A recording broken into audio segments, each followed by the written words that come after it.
following report has been created from notes and illustrations compiled during a series of studies conducted by naturalists from the Assembly. As is typical of Assembly studies, research was done in as non-invasive a way as possible. The peoples of the island were never contacted. While this gave a more natural perspective, seeing the ecosystem without interference from its researchers, it does limit the scope of study in many aspects. Future studies with more sophisticated technology may reveal information that supports or refutes some of the conclusions drawn from available research. This episode is dedicated to Dr. Theodore Baldwin, Agent Guy Durand, Agent Manuel Durand, Agent Li Fang, Agent Abdul Al-Salehi, Dr. Kurt Schultz, and Agent Sophie Yamamoto.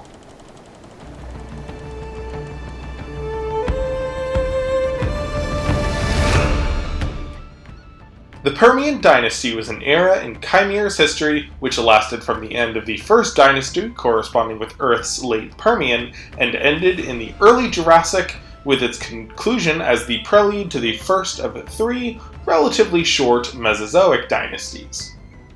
The First Dynasty, a hot and humid 100 million years, came to an end as shifting continents made for an arid world which was punctuated by the impact of a meteor. This meteor wasn't even a quarter as large as that which ended the Mesozoic, but when it hit the First Dynasty it was already on its knees. In the arid desolation, before tropical flora and fauna could recuperate, a spike in harvests brought from a dry context which rapidly repopulated the interconnected continents of the tropical mainland, bringing hardy ferns and conifer trees, the ancestor of archosaurs, and numerous therapsids. Further shifts in the continents did bring more humidity to the tropics, though by this time the new dynasty was established and the portal ceased harvest for almost 65 million years. Adaptive radiation is an evolutionary process in which the organism rapidly diversifies into new species and even entirely novel body plans when either the local environment changes or they are impacted by the introduction of a new context. This was the case for the First Dynasty. As many as 6 entirely unique tetrapod classes evolved from a new, very basal ancestor which was brought to this new world. Evolutionary adaptation is not a constant, and as we saw in the episode on heterotherms at the beginning of the month, often there is an initial burst in species and body plan diversity settles down, and animals can sometimes change very little over millions or even tens of millions of years after. At the advent of the Permian dynasty, very few lineages demonstrated signs of adaptive radiation. While this was a whole new world, most of the tropics were a clean slate, and as the climate and spreading flora were all quite familiar to these animals, these of the Permian dynasty remained remarkably similar to their ancestors. Over the duration of the dynasty, many genera and even families arose and disappeared, but in general terms, pariasaurs were the dominant large herbivores, Dicynodonts occupied most medium herbivore niches, while gorgonopsids were the top predators. Toward the end of the Permian dynasty, the continents that once lined a majority of the equatorial region began to break apart. This dramatically increased the humidity of the planet and also saw an uptick in diversity as populations that could once travel freely between these continents were now isolated. A large continent broke free of eastern Kyrule around 200 million years ago. Half of it carried on north and collided with the polar continent, while the other half remained in the temperate zone. This temperate continent, known to the Assembly today as the Permian continent or Griffin Island, seems to have remained largely unchanged throughout the Mesozoic dynasties. Dicynodonts and gorgonopsids maintained their general dominance. Although the climate was warm and humid for most of the time, eventually the northbound movements froze out all but the largest pariasaurs, and the last and largest being the early Cretaceous Testudoloxodon, standing 10 feet tall at the shoulder and weighing a staggering 15 tons. The endothermic therapsids all seem to have fared just fine in this cooler climate. The arid period preluding the Tyrant dynasty hit the continent hard, especially as the continent was at the time around the horse latitudes. Many of the forests shifted to desert and prairies of fern and cycad. The Gorgonopsids lacked sufficient cover to set up an ambush, and the giant Dicynodonts didn't have enough food to support their bulk. The last Therapsids and Dicynodonts were kept small by the presence of great Asdarchids and Enantiornithian raptors, which came to be the top predators of this barren world. As the continent began a slow northwestern crawl and wind and water currents returned it to its former abundance, Enantiornithian birds became terrestrial and dominated both herbivore and predatory niches. Non-therian mammals arrived around 30 million years ago, presumably from floating vegetation, and outcompeted the remaining Cynodonts and Therapsids. A clade of lumbering Dicynodonts were the top large herbivores. Fossorial Dicynodonts in the order Testudocyanna underwent a subdued yet impressive adaptive radiation during this time. Their beaks and jaws that lacked any teeth aside from tusks were too derived for much cranial radiation, but their bodies exploded into a wide range of adaptations. Some came up from their burrows as swift browsers, others becoming heavily armored grazers in the scattered horsetail prairies. Some doubled down on their burrowing adaptations, and one lineage became arboreal. Of these, one niche hopped from fruit to small game. Two clades even independently took to the sea, one in the warm seagrass meadows of the south, and the other in the cooler marine horsetail forests to the north. Like many of their ancestors, they were all social animals, with members of both sexes providing parental care, though males were the primary caretakers. Unlike their ancestors, both sexes possessed tusks and used them quite violently against others of the same species and sex, though presumably also against predators. 15 million years ago, an eruption of flood basalt lava in the known world poisoned the planet in an event now known as the Dynastic extinction.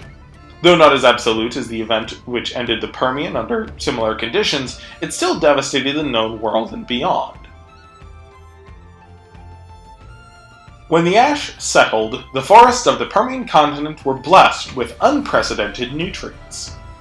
Though the giant birds and Dicynodonts were now gone, the lineages descended from small fossorial Dicynodonts were primed for an adaptive radiation.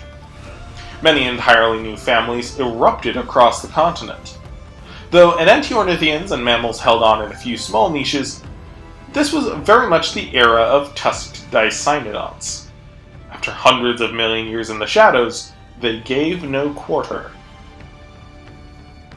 In modern times, most of the continent is a lush lowland forest. Warm currents and storms from the south regularly hydrate the land deep into the interior. The few mountains are mostly concentrated north toward the coast and only serve to keep hydration inland. The only arid areas are just south of the mountains, as the polar easterlies form a slim rain shadow and the Mediterranean climate along the east coast. Although the only settlements of indigenous peoples that the assembly naturalists encountered were concentrated on the east coast, with only a few ring towns between, they managed to keep a fairly comprehensive survey of the continent's biota without introduction. Although Dicynodonts rapidly diversified into a wide range of niches, the ancestral body plan of this lineage as small burrowers is of course retained by several families. Best understood by the assembly is the turtle dog Testudocyan, and is believed to more or less represent what most if not all modern Dicynodonts looked like between 30 and 50 million years ago.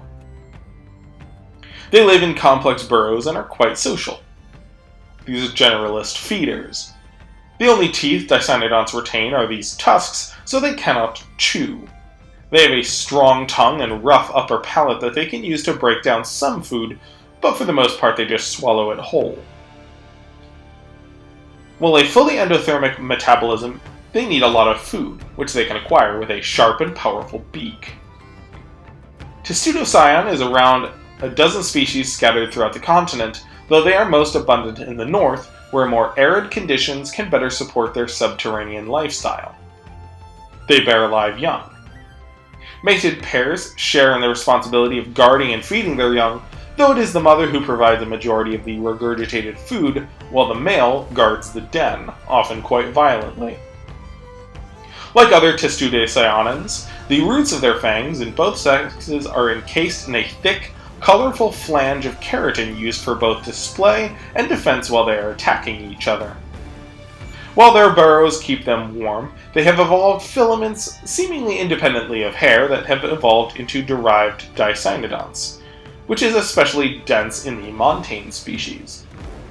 Although it may not be homologous to hair and fur, it is described as such by the assembly texts, and is how I will be describing it for the remainder of the episode.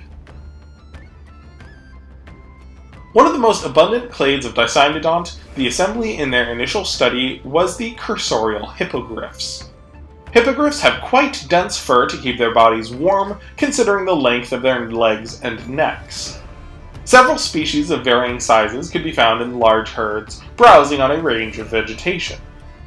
Most abundant is the paraton, also called the Permian stag for the hornlets over their eyes.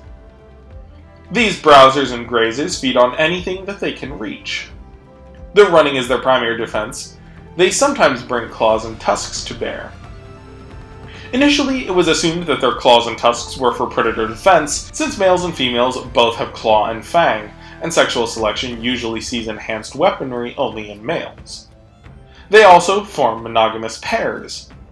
Later studies showed paratons of both sexes are physically combative and surprisingly violent with others of the same sex. Females for prime feeding opportunities while out browsing, while males guarding their young, and both will attack other members of the regional herd with minimal prompting. For all this aggression, they almost invariably flee predators, though if pressed can defend themselves quite well. The hippogriff is especially common in the continent's interior, preferring more open spaces though they frequent wetlands. They live in smaller herds than paratons, though in most matters lead similar lives. Though they will flee predators, their claws and beaks are more formidable weapons and they are substantially larger, and both sexes will readily fight predators if morale holds or if they must protect their young. Largest and most elusive of the hippogriffs, and the tallest animal on the continent, at least in terms of resting head height, is the questing beast. These high browsers are most common in the arid rain shadow of the northern mountains, though lone subadults or mated pairs are known to wander throughout the continent. Like other Testudocyanins, the pair generally remain monogamous for life. The Watchers are another abundant family of Dicynodonts, with the blue watcher being by far the most common. They have a quite basal body plan, being short and stocky, although they are one of the few Dicynodonts with a very derived skull.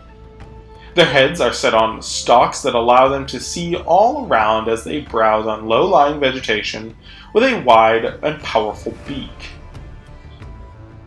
A similar configuration is seen in the unrelated Fabodonts of Kaishel and led to initial assumption that they were related, though it didn't take long to confirm that they were yet another Dicynodont and an example of convergent evolution. They live in large herds, though spend most of their days broken off into smaller troops and meet up every few days. They aren't particularly intelligent, they are socially complex and quite affectionate with even unrelated individuals, showing a break in the generally violent trend of Dicynodonts. Their browsing companions in small herds are recurring, though often these fellows aren't related and indeed sometimes don't even seem to like related animals, and the naturalists studying them say that friend was really the only appropriate term. This friendliness does extend to other animals, and though mixed species Dicynodont herds aren't the norm, they are always built around a troop of blue watchers. Hippogriffs may be temperamental and combative with each other, but in the presence of watchers appear to keep the peace. Although it was speculated that they may emit a calming pheromone of some sort, it seems they are just so chill that other Dicynodonts around them simply get along. The Permian sloth is also a low-slung herbivore, though these Dicynodonts are not browsing specialists. They prefer to feed on roots, meat of cycads, tubers, and other food on the ground. They have the keenest sense of smell among Dicynodonts and are prolific diggers. Though they can't burrow as well as their ancestors or smaller living kin, they do make large dens. Unlike other Dicynodonts, Permian sloths don't mate for life. The female remains with the male after mating, and once she gives birth, she will leave to recover and get ready for the next season while he takes over childcare. They are most common in the north, with better soil to dig deeper burrows and a greater abundance of hardy subterranean food than the richer forests to the south, although they can share territory with others mentioned above, since their specialization in diet is in different levels of foliage. Although all living Dicynodonts partially chew using their tongue and rough palate, Permian sloths are especially proficient at this. Raw yams, tree roots, and thick-skinned fruit can all be compressed against the palate. Their tongue anchors deep in the chest, supplying a formidable level of power. They were originally included in the order Testudocyona, though a more recent study has found them and one other Dicynodont on the continent to form their own sister order, Lingua Pressura. Their only other close relative is the enormous and formidable Permian oliphant, largest terrestrial Dicynodont. While sloths use their tongue for chewing like a hydraulic press, the Permian oliphant's hyolingual apparatus trades strength for precision. Their tongue is almost as long as their entire body. The tip forms a broad hand. 13 digits can extend to grab and manipulate foliage into the reach of their powerful beak, or they can retract the digit so it forms a spoon that they can use to drink. Aside from their tongue and great size, in which the largest bulls can exceed 14 tons, their tusks are also quite conspicuous features. They can use these to help uproot trees or deter predators, though primarily the utility is in intraspecific combat and impressing mates. Bulls have longer tusks, which they use both in display of their virility and in fighting other bulls. Cows live in small herds of related animals, attended by a single bull. Though the bull lives with the herd, he is primarily responsible for protecting the young. The Permian oliphant is found throughout the continent, though they are most common in the boreal forests of the north. As they can't really chew their food before swallowing, considering they use their tongue to grasp, oliphants rely on massive guts to process and digest. Even so, they rarely make the most use of their food and have to constantly eat to sustain themselves. They prefer more nutritious leaves at the top of trees and often shove them down in order to reach. Because of their overall digestive inefficiency, their dung is extremely nutritious. It makes for excellent fertilizer and secures their position as a keystone species for the health they offer soil underfoot, especially in habitats like boreal forests that often have poor nutrient soil. Much like titans in the tropical continents, Permian oliphants aid in the health of the forest by shoving down trees, breaking roots with their heavy compressing steps, and churn the soil with their tusks and scraping steps as they push down trees. Their highly nutritious dung means that they will often practice coprophagy, and dozens of animal species supplement their diet with oliphant dung. It is also very important for calves to consume oliphant dung for the sake of their own gut flora, which will help make the most of their bulk-feeding diets as they grow. The apex predator of the continent are also Dicynodonts in the order Testudocyona. These are the Griffins. Though several remain fairly small, there are two large species of griffin in the genus Grippus. Most abundant is the common or golden griffin. This ambush predator is highly adaptable, being present in forest, swamp, and highland habitat. Griffins are burly animals weighing between 300 and 400 pounds and are astonishingly muscular. Though they can hunt small game, they are generally macro predators, grappling prey much larger than themselves and killing with a swift bite to the throat or back of the neck with hooked beak and fang. Though they can move quite fast in a sprint and their pounce hit with sufficient force to break bone, they aren't cursorial and tire if they have to run or fight for too long. Because of this, they are dependent on setting up a good ambush. Given their dominance and abundance, it is no small wonder that cursorial animals like hippogriffs are more common, and why, though they have claws and fangs, that they generally would rather flee than try to fight. Grappling a specialist in a brawl like a griffin is simply not viable. Other Dicynodonts invest in far greater defenses and endure attacks. The back of the neck is usually protected with thick hide, fat, and even osteoderms to force a bite to the throat, which these slower Dicynodonts can reliably protect with their own beak, tooth, and claw. Because of this, griffins have to strike with overwhelming speed and force, restrain the prey's arms and head, and strike for a rapid kill.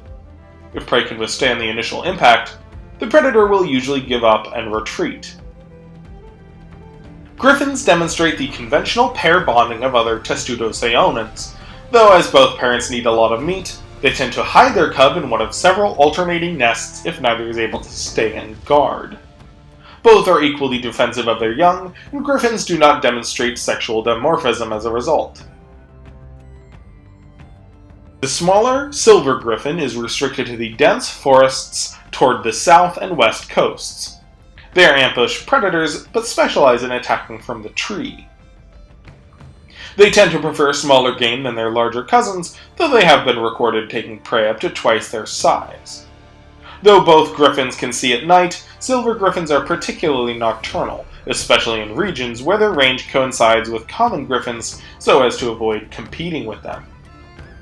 Compared to their cousins, they are much more proficient climbers and can get higher due to their smaller size.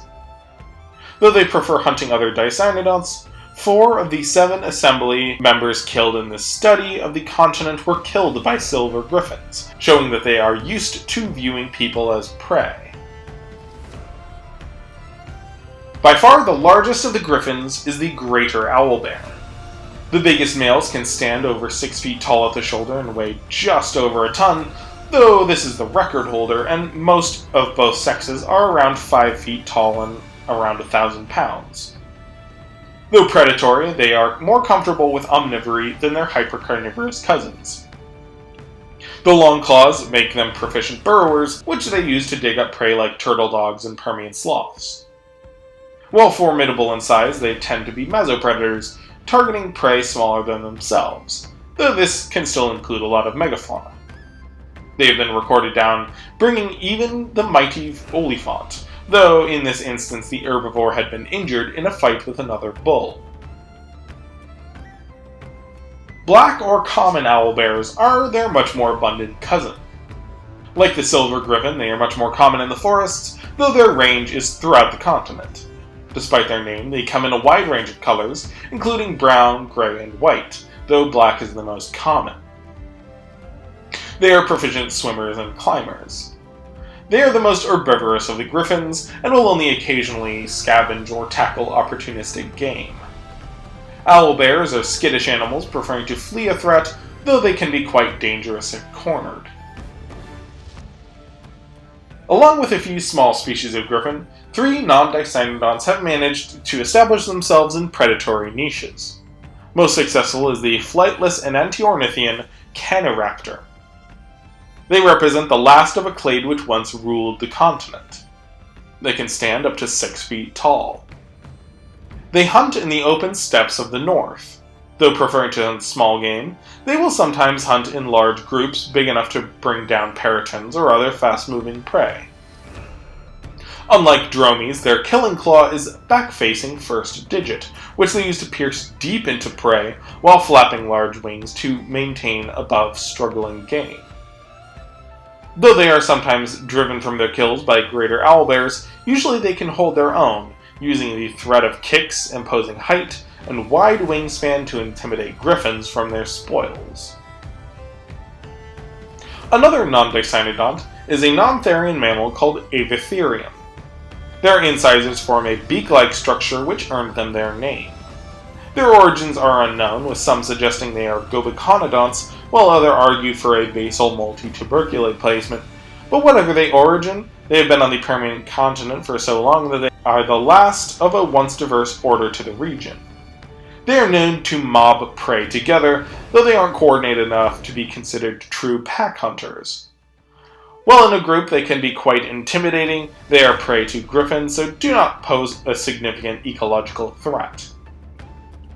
If Ethereum keep to the forests, they are ambush hunters who would be vulnerable in open terrain.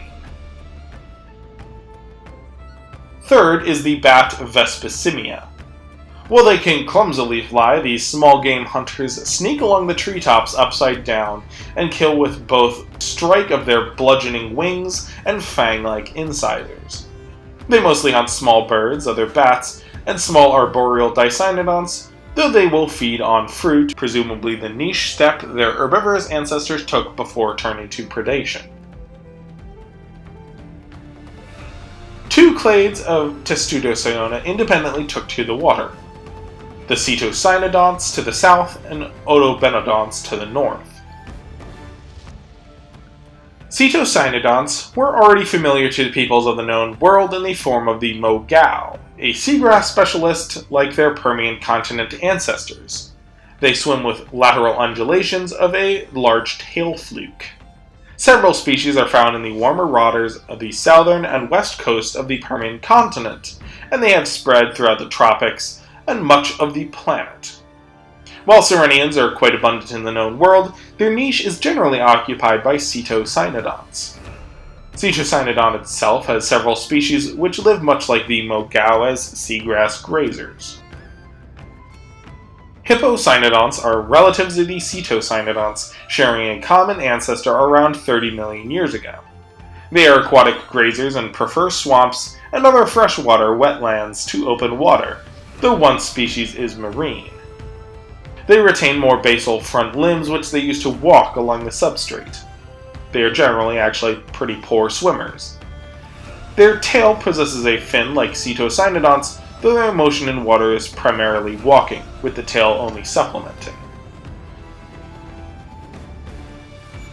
Odobenodonts feed on marine horsetails rather than seagrass. Another point of divergence between them is that two aquatic clades is that they swim with their limbs in a manner convergent with walrus and sea lions rather than with their tails, which are quite small. They have spread north to the polar continent and are among the most common marine herbivores of the temperate and polar seas to the north. Though assembly naturalists first encountered them assumed they were a species of walrus, as they can climb on land and are quite terrestrially proficient in the smaller species. The fully aquatic giants, however, show that Odobenodonts only resemble walruses through convergent evolution. The horsetail forests along the northern and eastern coasts of the continent provide not only an abundance of food but also protection, as many large predators are wary of getting entangled in the eerie forest. The otherwise untapped resource of food supports enormous populations of Odobenodonts, which are limited only by the beachfront space which their smaller species must rest and mate. Only the largest owlbears pose a threat, and even they are wary of an Odobenodont bull. The plants are found throughout the temperate and subpolar regions of the north. Where it goes, Odobenodonts have followed. Much like the Jurassic and Permian islands, the Lost World of Griffins offers a possible insight into an alternate timeline in which Dicynodonts, not Cynodonts or Archosaurs, became the dominant terrestrial and marine fauna. Future studies are needed to better understand elements of this lost world, but for now, the Assembly has found a wide range of wonders in this realm beyond the known world. Cheers and thanks to Gage Weber for sponsoring this episode. Have had an incredible time with the Jurassic and Permian studies of the Realms Beyond the Known World series, and this was no exception. Studying Dicynodonts was very exciting, and I made sure to work in things I didn't know before, such as the fact that male Diectodon both had tusks and typical of competing, and largely absentee fathers in the mammal world, but there were the ones fossilized in their dens with young rather than their mothers, suggesting a possible reproductive norm different from that seen in mammals, which I extrapolated to a range of future evolutionary directions. PBS Eons made an episode on this topic if you'd like to know more. Thanks again to Gage, to my Patreon patrons for their continued support of the project, and thank you so much for watching. Have a wonderful day, one and all. Cheers, folks!